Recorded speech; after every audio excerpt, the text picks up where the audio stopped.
We divide 253 by 2 in long division method.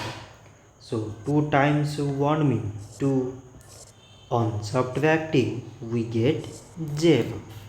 So now we put down the number beside this 5 and we remove this 0. So 2 times 2 means 4. On subtracting we get 1. So now this 1 is less than 2.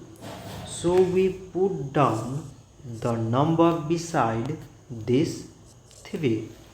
So now it became 13.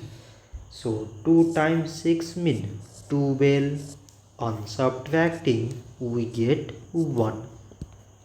So now this 1 is less than 2 and there is no other number beside. So we put here decimal so that we take 0. So now it became 10 and 2 times 5 means 10. On subtracting we get 0. So 253 divided by 2 is 126 decimal 5. So this much for today and thanks for watching.